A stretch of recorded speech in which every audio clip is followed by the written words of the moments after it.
Eu sou o Dr. Lucas Lopes, apresentador do programa Fala Doctor. Vamos falar sobre cogumelos? Cogumelos no programa Fala Doctor? Sim, claro. Cogumelo medicinal na promoção da saúde. E hoje comigo, uma farmacêutica, aliás, uma doutora farmacêutica, a doutora Viviane de Oliveira Garcia, que vai falar sobre esse tema. E olha, esse tema vem do seu doutorado. E o que ela estava me contando agora há pouco sobre isso, fiquei bem encantado. E acredito que vocês também irão ficar encantados. Viviane, é um grande prazer tê-lo aqui no programa Fala Doctor, falando sobre essa experiência dentro da tua tese de doutorado e vários encantamentos que também vieram a surgir desde que tu me falou dos artigos. Os artigos que não falavam nem de bem nem de mal, e que isso te chamou a atenção, e hoje estou aqui no programa Fala Doctor para falar sobre isso. Seja bem-vindo. Muito obrigada, eu te agradeço a oportunidade. Eu gosto muito desse assunto cogumelos na promoção da saúde, porque existem os cogumelos comestíveis, existem os medicinais, existem os venenosos, mas a linha que divide os cogumelos comestíveis dos medicinais é uma linha muito tênue. Então, por exemplo, os cogumelos comestíveis, eles são muito apreciados principalmente pelas pessoas veganas, porque eles são ricos em fibra, ele tem baixo teor de gordura, e o açúcar é diferente da sacarose, do amido, da glicose. Os cogumelos são ricos em beta-glucanos, que apresentam atividade farmacológica. Então, basicamente, os cogumelos eles têm uma forte atividade antioxidante. Então, nessa linha que vai levar às outras atividades, como anti-envelhecimento, né, na prevenção do câncer. Então, muitos cogumelos são usados no Brasil como suplemento alimentar. O uso de cogumelos no mundo ele vai mudar conforme a cultura. Então, por exemplo, na Europa a gente vai ter países micofílicos e países micófagos, né? Por exemplo, a França é um país micofílico, tanto que a gente tem o champignon, o cogumelo de Paris, né? Os Estados Unidos consomem muito, a Alemanha consome muito, a América Central usa muito cogumelos, porque eles têm uma cultura indígena no uso, no xamanismo, né? Para tratar, antes da colonização espanhola, os xamãs é que dominavam a religião e a medicina, e eles usavam cogumelos para tratar a tribo. E os países asiáticos, né? Os países asiáticos são os experts em cogumelos medicinais. Tanto que a fonte de estudo dos cogumelos medicinais são os livros da medicina tradicional chinesa. Então lá, diferentemente daqui, os cogumelos, além de serem consumidos como alimento, eles são prescritos pelos médicos na Ásia, inclusive como adjuvantes no tratamento de câncer, né? América do Sul, nós não somos uma região do globo que é micofílica, nós somos micófagos. E aqui no Rio Grande do Sul, mais ainda, a gente não tem a tradição de comer cogumelos diariamente. Para nós é uma iguaria, tem gente que não quer nem experimentar, é uma coisa muito exótica. E está mudando, né? Eu lembro que alguns anos atrás a gente não conseguia comprar, por exemplo, cogumelo na seção de hortifruti do mercado. Hoje a gente consegue, né? Então está mudando. Mas aí durante o doutorado, a minha tese, eu pesquisei então o perfil farmacológico da família Ganodermatácea no Brasil. Mas por que a família Ganodermatácea? Porque na China, no Japão, na Coreia, existe um fungo chamado Ganoderma lucidum, que ele é muito usado na medicina asiática. Ele tem uma forte ação antioxidante, uma forte ação imunomoduladora. Ele é usado como suporte em pessoas que estão fazendo quimioterapia. E para te ter uma ideia, por exemplo, a Yves Saint Laurent, a Johnson & Johnson, existem alguns cosméticos, alguns cremes cosméticos à base de Ganoderma lucidum. Por quê? Porque ele inibe uma enzima que está na rota biosintética da eumelanina.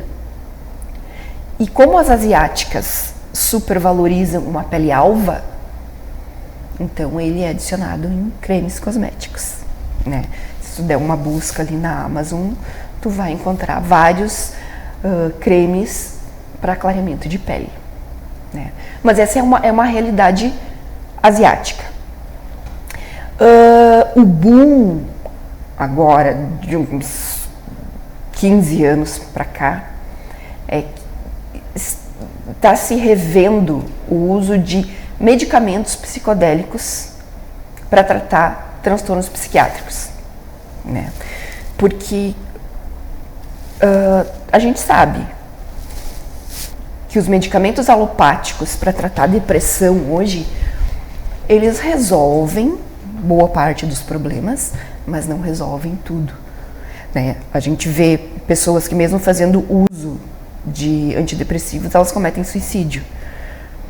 Então, na década de 90, quando surgiu o Zoloft, vendido como a pílula da felicidade, hoje já se sabe que não é tão feliz assim, né? Existem pacientes que não respondem, nem todos os pacientes respondem igual. Da mesma forma que a maconha, ela está vindo como um tratamento alternativo para pessoas que não conseguem um bom tratamento para convulsões, para fibromialgia, para dores, né? E essas pessoas estão respondendo bem ao canabidiol.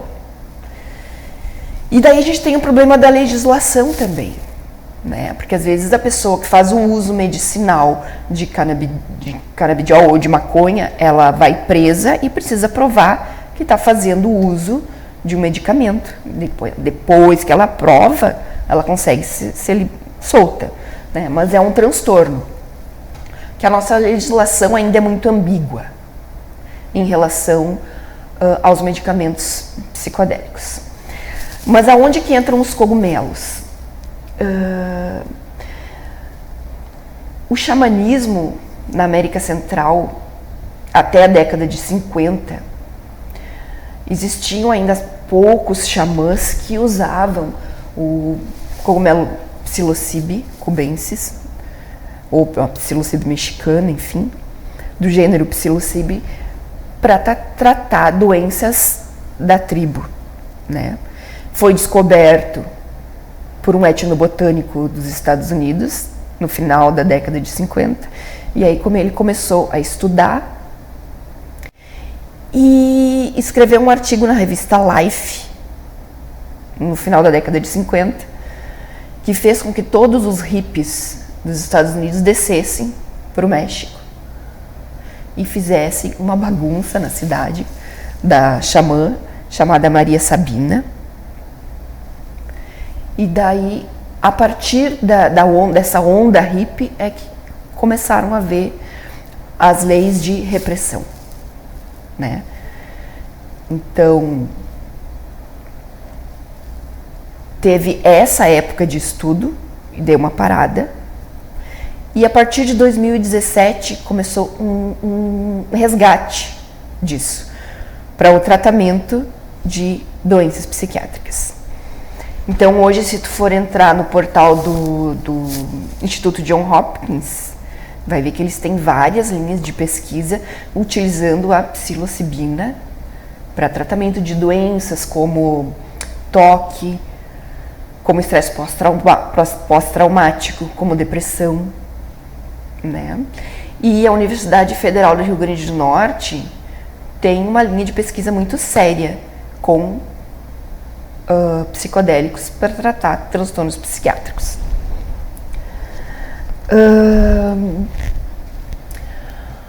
O Dr. Wilson Gonzaga é um psiquiatra de renome, um psiquiatra paulista, um senhor dos seus 70 anos, que já tem 40 anos de psiquiatria, que ele trabalhou, ele foi conselheiro na Lei dos Entorpecentes, onde houve liberação da ayahuasca com finalidade religiosa.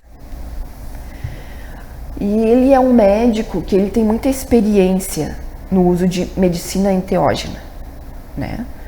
Então, os cogumelos enteógenos já estão, assim como a cannabis, sendo utilizados na clínica médica para tratar transtornos como depressão, Alzheimer, alcoolismo, tabagismo, né?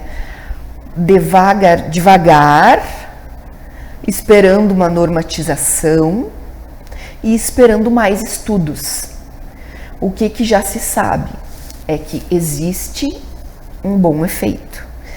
Não é para todos os pacientes, existem contraindicações, não é para todas as pessoas, tem pessoas que não podem fazer uso, mas pessoas que, por exemplo, sofrem de depressão maior, que não respondem aos medicamentos alopáticos convencionais, estão dando um bom resultado, uma boa melhora com o uso desse tipo de medicamento. Fantástico. Olha, colocaste situações que já veio no programa sobre o canabidiol, né? E ainda está, eu acredito que está no início, né, de um estudo e paralelamente, claro, tem que vir a situação de legislação do cogumelo, né, que já tem nas prateleiras, né, de mercado, já posso dizer assim, e as pessoas estão começando a consumir mais, e até mesmo nas fruteiras, né, uns embaladinhos e outros para ser colocados em salada, junto com a comida, né, quente. Porque assim, entre carne e vegetal, os cogumelos eles têm então mais proteína. Não vão ter a mesma proteína que a carne, né? Mas vão ter mais proteína que os vegetais. Então é uma fonte rica em proteína para quem não quer mais fazer uso de carne, né? E toda a questão de polifenólicos, de compostos polifenólicos que tem nos cogumelos, que ajudam no nosso processo de estresse oxidativo. Sim. E agora uma pergunta que eu vou deixar para te responder no segundo bloco. Vamos falar daquele que é utilizado para a alimentação, aquele que é utilizado para medicamento, certo? Ambos contribuindo para a saúde. Certo? Certo. Maravilha. Até daqui a pouco.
Isso é outra Ela tá coisa. louca para responder.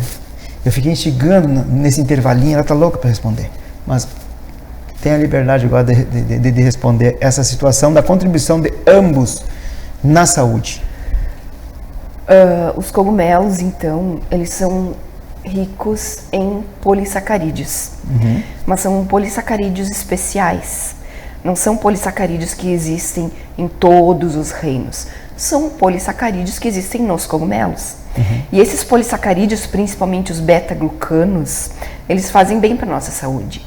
Então, eles funcionam como na prevenção do câncer, eles funcionam como imunomodulador, né, para ajustar o nosso sistema imunológico. Por exemplo, uma criança que é hiperresponsiva à poeira, né, dá uma baixada no sistema imunológico, modula, né, para diminuir a inflamação. Qual outra pergunta mesmo que você tinha feito? Da situação dos diferentes cogumelos que tem. Sim. Que por vezes a gente vai num lugar que tem mais cogumelos e fica perdido. Tu me falaste que todos são bons. Assim, saiu um artigo da Mariana Drevinski esse ano, que ela é especialista em cogumelos comestíveis do Brasil. Tá. Então, por exemplo, tudo que a gente sabe de cogumelos comestíveis são todos de fora. Então, cogumelo de Paris, chimê de shiitake, pelo nome já dá pra gente ver que são orientais, né? Então, os que a gente compra, eles não são nativos, mas eles são domesticados e cultivados. Então, esses dá pra comprar e comer sem problema, porque eles foram feitos para isso, né? São muito saudáveis. Sim. E foram feitos para isso. E é o que tem no mercado, que as pessoas cultivam. Isso é uma coisa. Agora, para ir no campo, coletar e comer, aí é um pouquinho mais perigoso. Porque os cogumelos, como eu te falei antes, eles têm vários tipos, inclusive os tóxicos. Isso. Né? Tá. Então, uma pessoa que estuda cogumelos, dificilmente ela vai sair comendo. Claro. Né? Sim. Eu já vi relatos de pessoas. O Centro de Intoxicação do Rio Grande do Sul, lá ele apresenta os cogumelos onde deram mais problema de intoxicação. Então lá a gente tem o quê? O Chlorophyllum molybditis, que ele é um cogumelo branco muito bonito, e ele é confundido com Macrolepiota procera. Esse macrolepiota também é igual, se tu olhar, é a mesma coisa, só que um é comestível e o outro é tóxico. Né? Então eu não aconselho a comer na natureza. Exato. Né? Porque às vezes até para um especialista é difícil fazer a diferenciação. Né?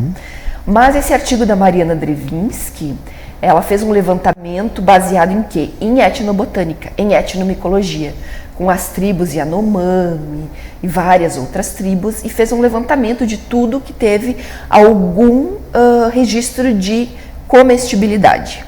Então, ali tem algumas coisas que a gente nem imagina que dá para comer. Claro, né? Sim. Não sei nem que gosto tem. Claro. Né?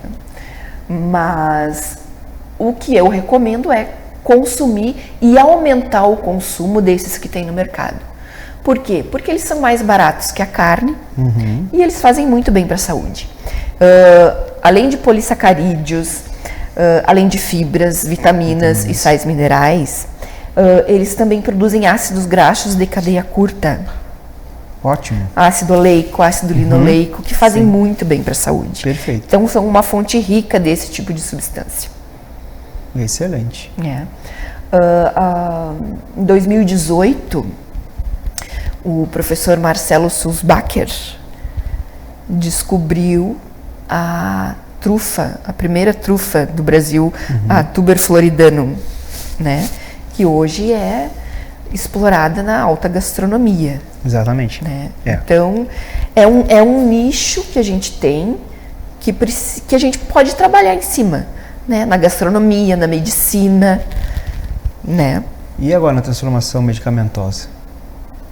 Que tu falaste, né? Já está sendo ele utilizado para vários tipos de doenças, né?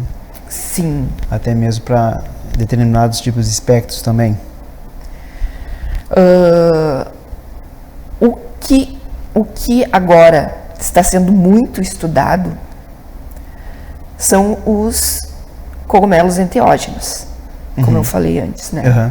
Então eles produzem uma substância que é um profármaco, a psilocibina é um profármaco, ou seja, ela é metabolizada no fígado, então ela vai sofrer a desfosforilação por enzimas do fígado, intestino ou dos rins, e uma parte dela, como ela perde esse grupo de fosfato, ela fica menor e mais apolar.